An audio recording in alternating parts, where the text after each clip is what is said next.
అందరికీ praise the lord. ఈరోజు దేవుడు మనతో మాట్లాడాలని ఇష్టపడే అంశము కన్నీళ్ల బుడ్డి. కీర్తనలు 56వ అధ్యాయము 6వ వచనము. నా కన్నీళ్లు నీ బుడ్డిలో నుంచబడి ఉన్నవి, అవి నీ కవిలలలో కనబడును గదా. ఈ వాక్యం ప్రకారం మనకు కనబడుతున్న బుడ్డి కన్నీళ్ల బుడ్డి. ప్రతి క్రైస్తవుడికి ఈ కన్నీళ్ల బుడ్డి ఎంతో అవసరం. బైబిల్లో ఎవరెవరి దగ్గర ఈ కన్నీళ్ల బుడ్డి ఉందో, దేవుడు ఎవరి జీవితంలో దేవుని దగ్గర దాచబడిన ఈ కన్నీటి బుడ్డిని ఎప్పుడు జ్ఞాపకం చేసుకున్నాడో చూద్దాము.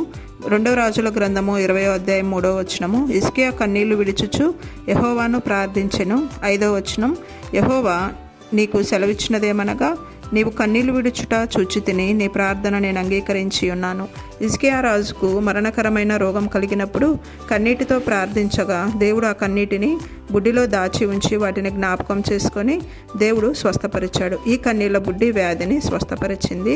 హోషేయ గ్రంథము 12వ అధ్యాయం 4వ వచనము. అతడు దూతతో పోరాడి జయమొందెను, అతడు కన్నీరు విడిచి అతన్ని బతిమాలెను. ఈ కన్నీరు యాకోబువి. ఆశీర్వాదం కొరకు యాకోబు కన్నీటితో ప్రార్థన చేసి జయమొందెను. ఇశ్రాయేలుగా మార్చబడి నేటికి ఆశీర్వాద కారణంగా ఇశ్రాయేలు దేశం ఉంది. ఈ కన్నీటి బుడ్డి ఆశీర్వాదం కొరకు దాచబడింది. లూకాసు వార్త 7వ అధ్యాయం 38వ వచనము. వెనుక తట్టు ఆయన పాదముల యొద్ద నిలవబడి ఏడ్చుచు కన్నీళ్లతో ఆయన పాదములను తడిపి. ఈ కన్నీరు పాపాత్మురాలైన స్త్రీ కార్చింది.